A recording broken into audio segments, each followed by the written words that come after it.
கள்ளக்காதல் அப்படின்ட்டு தான் இப்ப எல்லாரும் பேசிட்டு இருக்காங்க.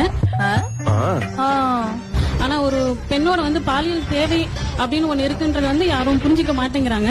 இது டூ மச். கள்ளக்காதல் ஒரு திருமண பந்தத்தை தாண்டிய ஒரு உறவு. என்ன பேசுற நீ? அந்த குடும்பத்திலேயே இருக்கிற ஒரு பெண்ணுக்கு ஒரு பாலியல் தேவைன்னு ஒண்ணு இருக்கும். அது வந்து இந்த சமூகம் வந்து ஏத்துக்காது. என்னதான் இருந்தாலும் அந்த புருஷன் கூட தான் இருக்கணும், ஒருத்தனுக்கு ஒருத்தி இப்படியேதான் நம்ம இருக்கணும்ன்ற மாதிரி சொல்லிட்டு இருக்காங்க. ஆனா அப்படி இருக்கணும்ன்ற ஒரு அவசியம் கிடையாது.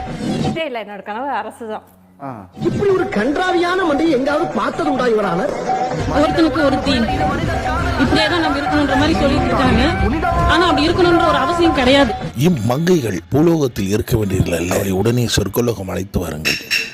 ஐயோ, இவள் என்ன நம்மை இப்படி பார்க்கிறாள்? நம் சூட்சத்தை கண்டுபிடித்து விட்டாலோ? ஐயா, ஷேர் பண்ணுங்க, சப்ஸ்கிரைப் பண்ணுங்க.